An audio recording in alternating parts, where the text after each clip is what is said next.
السلام علیکم دوستانو. نننۍ ویډیو د فیسبوک د آی ډي په ډیلیټ کولو باره کې ده.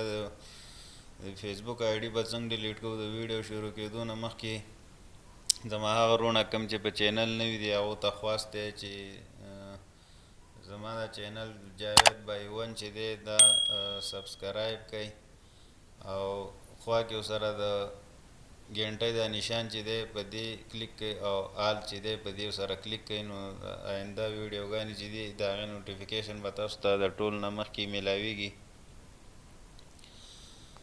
نو دوستانو نننۍ ویډیو د فیسبوک په آی ډي چې دا د دې په ډیلیټ کولو باندې دا کومه آی ډي چې زمونږ د استعمال نه وي نو د هغې بیا ختمول پکار دي. نو هغه موږ څه ختمو چې بل څوک یې په غلطه طریقه استعمال نه کړي. نو ټول ناول به دا 3 ډاټ چې دي تاسو په دې کلیک کوئ. په دې د کلیک کولو نه وروسته به دوستانو ښکته راشئ، دې کې به سیټینګ وګورئ. سیټینګ پرایویسي چې دی په دې به کلیک کوئ.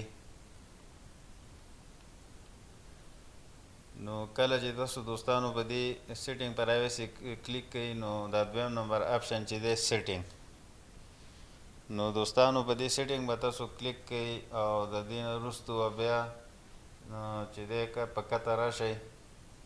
دلته به دا یور فیسبوک انفارمیشن چې دی فیسبوک انفارمیشن چې دی دې سره به کته راشئ. دلته به تاسو وګورئ اکاونټ اونرشپ اینډ کنټرول.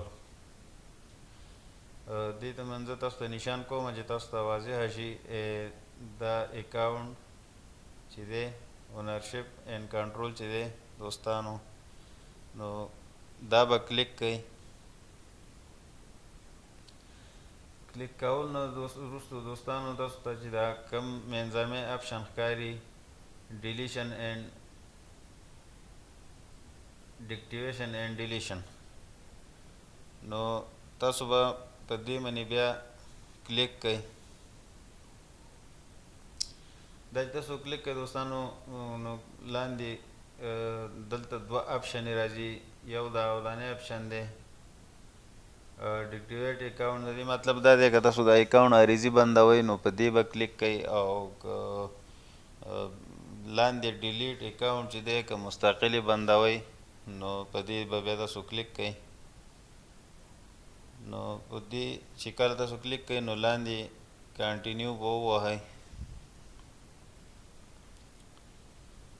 د کنټینیو وهلو وروسته به دوستانو دلته بیا تاسو په کنټینیو باندې کلیک کوئ.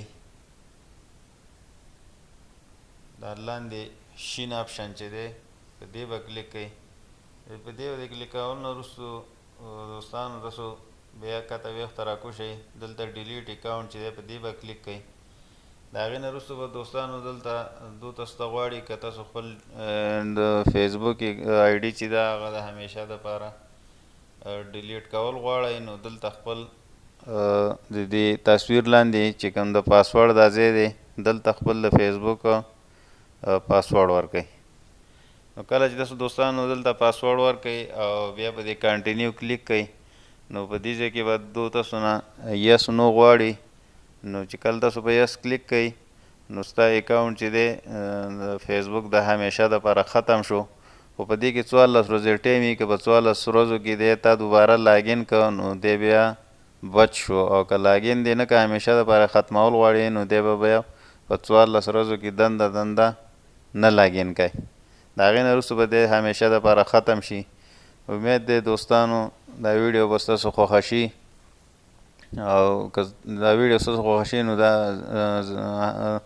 لازمي لایک کړئ او د آینده ویډیو راتلو پورې خپل ورور جاوید اقبال له اجازت ورکړئ. د الله په امان.